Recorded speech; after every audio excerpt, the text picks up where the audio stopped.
Sejam bem-vindos, companheiros e companheiras. Está começando mais um vídeo do canal Brasil pela Esquerda e eu sou Vitor Favela. Se você ainda não se inscreveu, se inscreve agora e aperte o sininho para receber nossas notificações dos nossos vídeos. E se você chegou de paraquedas aqui, fique e se inscreve. Bem, meus amigos e amigas, companheiros e companheiras, o jornalista Glenn Grenwald concedeu uma entrevista ao canal norte-americano Democracy Now!, na qual avisou serão divulgados áudios com mensagens de voz trocadas entre Moro e a membro da Lava Jato. Greenwald afirmou que Moro mente de forma sociopata e que há muito material a ser divulgado o mais rapidamente possível. Assista a entrevista aqui no canal Brasil pela Esquerda.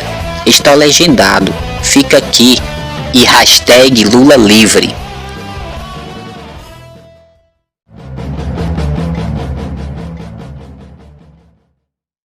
Democracy Now!, democracynow.org, The War and Peace Report. I'm Amy Goodman with Juan Gonzalez. Our guest is Glenn Grenwald, Pulitzer Prize-winning journalist, founding editors of The Intercept, just published The Secret Brazil Archive, a three-part expose revealing that the judge overseeing the case that put former Brazilian President Luiz Inácio Lula da Silva behind bars likely aided the federal prosecutors in their case against Lula and other high-profile figures. Lay out what you found in this three-part report, Glenn, and how it's rocking Brazil right now.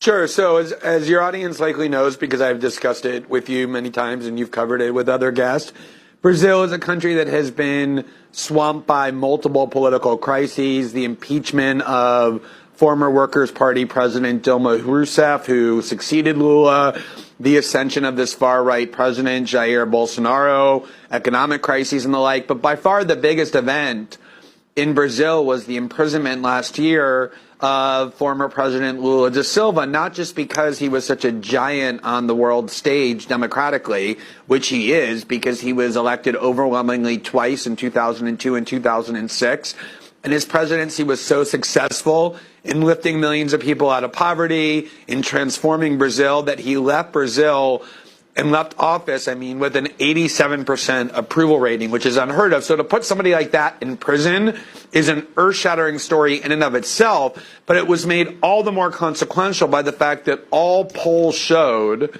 that Lula, who was running again for president last year, he was term limited out of office the first time, was the overwhelming favorite, was the massive front runner, was ahead by 20 to 30 points in every poll, including ahead of Jair Bolsonaro. And so to imprison Lula meant that he was rendered ineligible under the law to run, and that's what paved the way ultimately for Jair Bolsonaro's ascension to control over Brazil, which is the fifth most populous country in the world with massive oil reserves and the most important environmental resource on the planet, which is the Amazon, all of which is now in the hands of Jair Bolsonaro.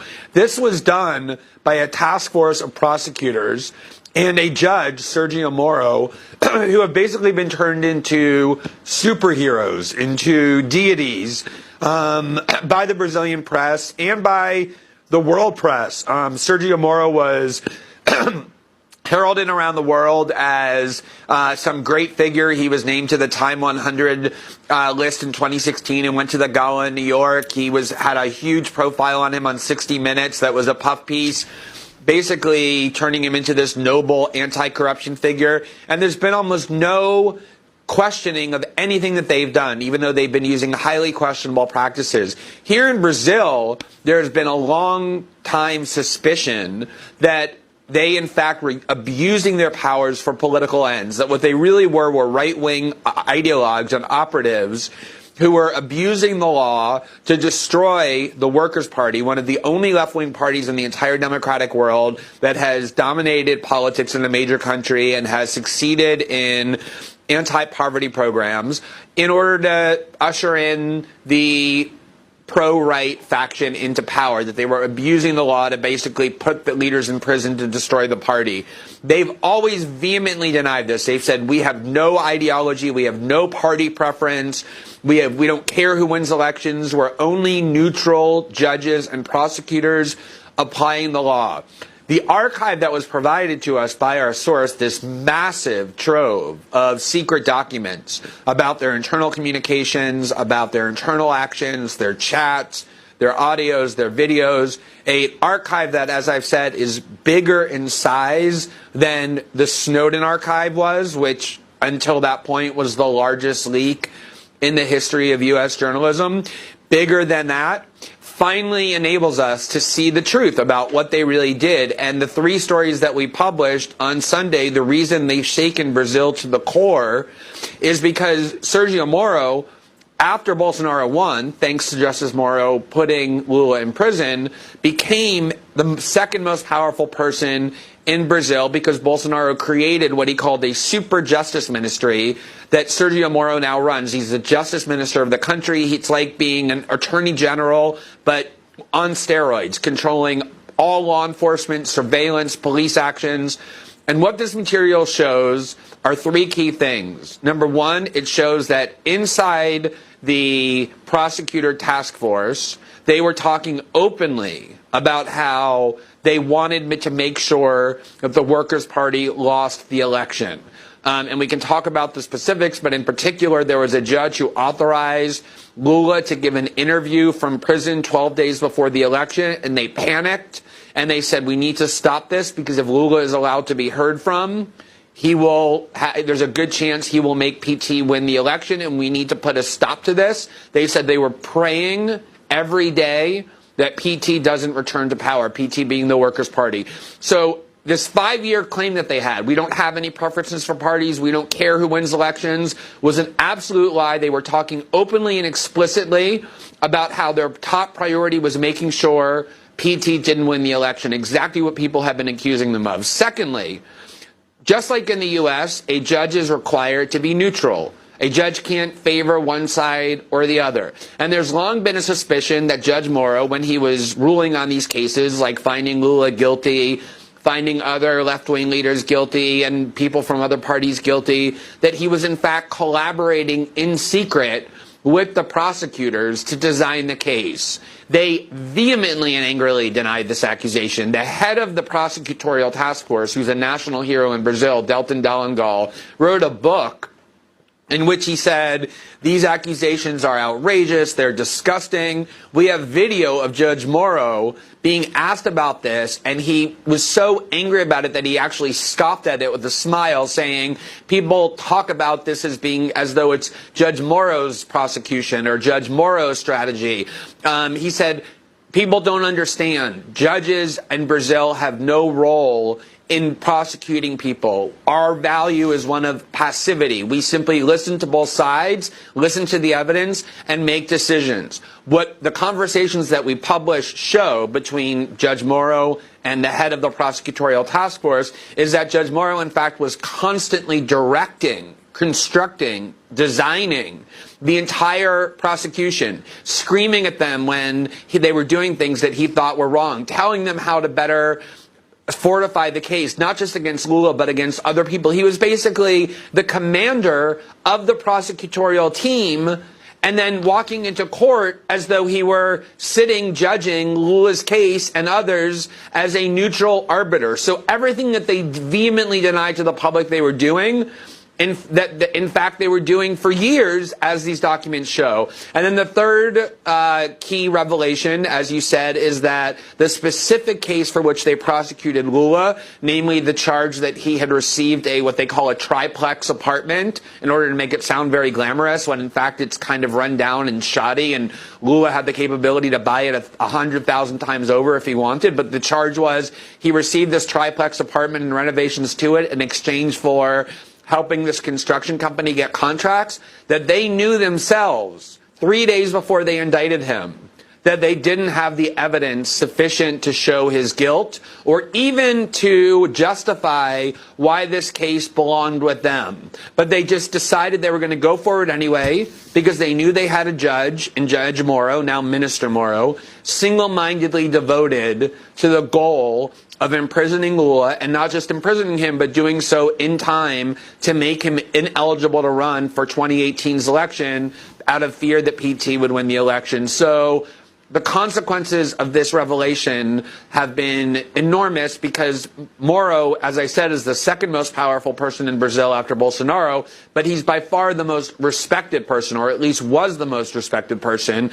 And even his most ardent and loyal defenders, in light of these revelations, have said there's no way to defend this conduct. One of the biggest right-wing newspapers in Brazil, Estadão de São Paulo, that has spent 4 years praising and heralding and cheerleading for Sergio Moro, came out and said he needs to resign and the head of the task force needs to be fired, just based on the first 3 stories that we publish, and that's indicative and reflective of widespread sentiment, and that's why it's shaking Brazil to the core, because Sergio Moro is crucial to the legitimacy of the Bolsonaro government. Glenn, getting him to go join the government was a crucial part. Glenn, I wanted to ask you, because these are obviously very explosive conclusions that you've reached or you're reporting, could you talk a little bit about the archive sources that you have? In other words, I could understand the cell phone text, let's say, between different parties involved in this being leaked. But you were even talking about audio. How was the audio compiled? Were these people taping their own conversations? Or could you discuss a little bit the nature of the documents that you have? Sure. So when I say audio, generally what I mean is, and we haven't published any of the audios yet, so I'm reluctant to say much about them. But when I say audios, typically what I mean is not that they were taping their own conversations, but that they often communicated with one another using apps on telephones that enable you to either type out messages to people, to you text messages to people, or you can leave voicemail messages for people, essentially. So instead of typing some long message, you just click microphone on your telephone, you speak as a monologue, and you leave a message that way on somebody else's phone, which is a very common thing to do for people who use WhatsApp or Telegram or Signal. Those are the kinds of audios that I'm talking about. But because oftentimes, especially for complicated matters, you don't want to type huge paragraphs, you just want to speak, much of their communications, although it's not really technically taped, you end up getting a huge part of their conversation because they're speaking to one another in 1, 2, 3 minute monologues back and forth to one another. Those are the kinds of audios we have. So I wanted to turn to a video you tweeted Monday of Sergio Moro speaking in 2016. He was a federal judge at the time. Vamos colocar uma coisa muito clara, né? O que se ouve muito por aí. Let's make something very clear. You hear a lot about Judge Moro's investigative strategy.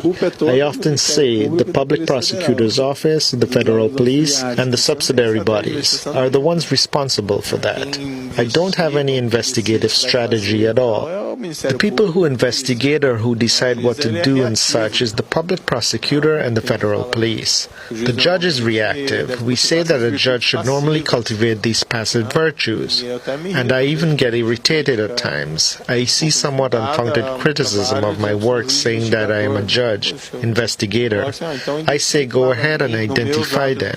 In my judicial decisions, a decision where I determine the production of legal proof without provocation. At most, I put together some documents for the eventual testimony of a witness. In this large hall of criminal cases, that's practically nothing. And now I want to turn to former Brazilian President Luiz Inácio Lula da Silva in his own words, appearing on Democracy Now! In March 2018, just before he was jailed. Now, if my innocence is proven, then Judge Moro should be removed from his position, because you can't have a judge who is lying in the judgment. And pronouncing as guilty someone who he knows is innocent. He knows that it's not my apartment. He knows that I didn't buy it. He knows that I didn't pay anything. He knows that I never went there. He knows that I don't have money from Petrobras. The thing is that because he subordinated himself to the media, I said in the first hearing with him, you are not in a position to acquit me because the lies have gone too far.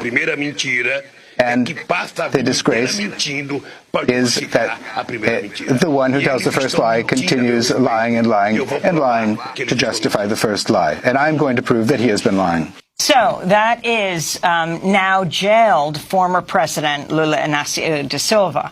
The Brazilian Bar Association has called for Moro to be suspended and for all prosecutors involved in the scandal to be disbanded. Yet, as you've pointed out, Bolsonaro made him a kind of super justice minister, bringing together the functions of law enforcement, surveillance, and investigation, which were distributed to several ministries, all under Moro's super justice minister position, making him, as you pointed out, Glenn Grenwald, the second most powerful person in Brazil now. So what happens?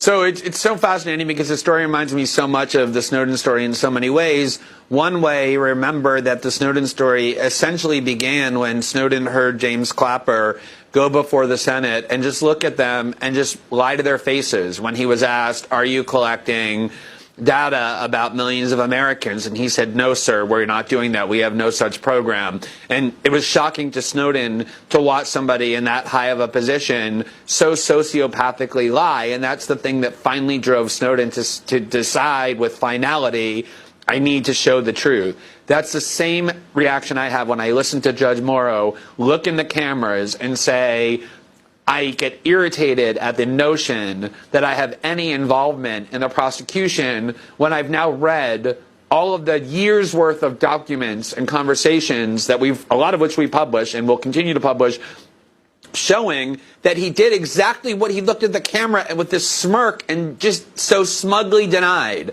It's just amazing, even though I guess it shouldn't be, the willingness of people in these high positions of authority to so sociopathically lie about what it is that they do. And then the second issue is, just like in the Snowden story where people for years suspected that the NSA was spying but were called conspiracy theorists or paranoid people, and then the evidence proved them right, everybody, or a lot of people in Brazil have long said what Lula said, namely that Moro got into a position where he was forced to convict Lula, where he was single-mindedly obsessed with it, that the Brazilian elites were demanding that of him, and therefore he was willing to do anything, including breaking rules, breaking laws, in order to make that happen. They were called conspiracy theorists, they were called paranoid, they were called left-wing liars and ideologues who were only saying that to protect their leader.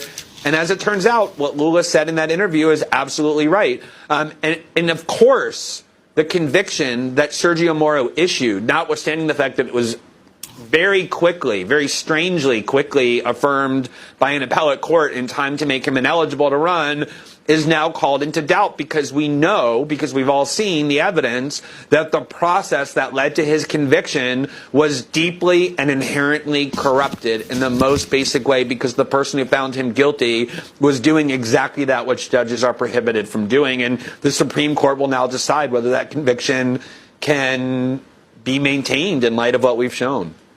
And Glenn, I want to ask you in a broader sense, this whole issue of corruption in government and prosecutors removing or being able to jail or remove elected officials or key political leaders. Clearly, in a democracy, there's in an industrial Western democracy, there's two ways to remove a leader: you vote them out of office, or you get them indicted and jailed and removed that way. To what extent is this a signal to people around the world and other countries about the kind of skepticism that you should have about investigations coming at the top leaders? And of course, I'm sure there are people in the Trump supporters here in this country who would point to the FBI agent Peter Strzok and Lisa Page, the FBI counsel, as they were attempting to help remove Trump from office. But to what degree is this a warning for people in other countries to be wary and skeptical, even in the face of what seems initially to be damning evidence against a political leader? Yeah, I mean, look, Juan, as you guys know, I've been one of the people, along with Noam Chomsky and Matt Taibbi and a few lonely others on the left, who have been skeptical of the Russiagate story, in part because we know that these agencies have a long history of lying. And the FBI and the CIA and the NSA in the U.S. were vehemently opposed to Donald Trump and wanted Hillary Clinton because they trusted her much more. And so there was a concern always on my part that they were abusing their prosecutorial powers to interfere in our domestic election in the United States in order to help the candidate they wanted to win and hurt the candidate that they wanted to lose. There were other factions in the FBI, by the way, who wanted Donald Trump to win desperately and did their own abuse of power to hurt Hillary Clinton's chances and help Donald Trump win. So there were two different factions inside these law enforcement agencies interfering in the U.S. election by abusing their power to help the two candidates they preferred, which is an incredible, that was the real meddling. That was dangerous in the 2016 election. And of course, the parallel is very clear, which is that in Brazil, since 2002, the center-right, the oligarchical class, which, by the way, got kind of comfortable with Lula and PT, but nonetheless still wanted the center-right to be in power. And I asked Lula about that. Why would the elite be so opposed to you when the elite thrived under your presidency? Even though you lifted millions of people out of poverty, you weren't a socialist, you weren't Castro, you weren't Chavez. The markets in Brazil, the rich in Brazil, prospered under Lula. And he said it was cultural. They hated the fact that somebody who came from poverty was in the presidency, who doesn't speak perfect Portuguese, who didn't read until he was 10. They hated seeing in airports people who used to be invisible in the favelas now able to fly to visit their family, to be able to buy apartments. They hated it culturally. They felt like their Brazil was being taken away from them. And so they couldn't beat Lula. They couldn't beat the Workers' Party democratically, and so they abused the force of law in order to destroy the party that they couldn't beat politically. And this is a serious warning and a serious danger about why anytime people in power exercise power in secret, we need to be skeptical of them. All human beings, and I believe that these prosecutors began with good intentions. Brazil really is a country that has been plagued by corruption on the left and the right for a long time. They're young people, they're in their 30s. I believe they began with good intentions, but they became so drunk on their own power, nobody was questioning them. The large media here in Brazil, with the exception of Folha, one newspaper, stopped questioning what they were doing, just applauded for them, served as their tool. When you have that kind of faith being put into you, that kind of unquestioned power, as I'm not hardly the first person to observe, that kind of power corrupts people. And they got corrupted, they became politicized, and they became drunk on their own belief in their own goodness that they thought they were above the law and could break the rules because their ends justified the means. And it is an important lesson to learn about power in general. And of course, they ousted, impeached Dilma Rousseff before they imprisoned Lula. Finally, Glenn, very quickly, you've got this three-part series. It's rocking Brazil right now. Calls for Moro to go down, the super justice minister, calls for Lula to be released. What do you think is the chance of this? And finally, you're saying this is larger than a Snowden cache of information. You have much more information that you haven't released. What are you doing with it? We are working feverishly to publish it as quickly as we can. Obviously, there's a lot of desire to see more of it, but we have a responsibility, just like we did with the Snowden case, to make sure that what we're publishing is done well and professionally and accurately, because if we make a single mistake, they'll use that forever against us to undermine the credibility of the reporting. But definitely more is coming very soon. So when you ask what's going to happen with Moro, what's going to happen with Lula, a lot of it depends on how good of the reporting we do and how much more we show, which we have a lot more to show. But I believe even with just what we've shown, I'm not saying Sergio Moro is about to be put out of office, because he still has the support of Bolsonaro. He's still crucial to the government. But certainly he's severely damaged and weakened, and will continue to be more damaged and weakened as we reveal more. I'm not sure he can survive that. But I do think there's a good chance that the Supreme Court will say that the conviction of Lula da Silva was a byproduct of so much impropriety that we cannot let it stand, that at the very least he needs a new trial and needs to be let out of prison while this new trial proceeds. Glenn Grenwald, we want to thank you for being with us. Pulitzer Prize-winning journalist, one of the founding editors of The Intercept, has just published The Secret Brazil Archive. We'll link to it at democracynow.org.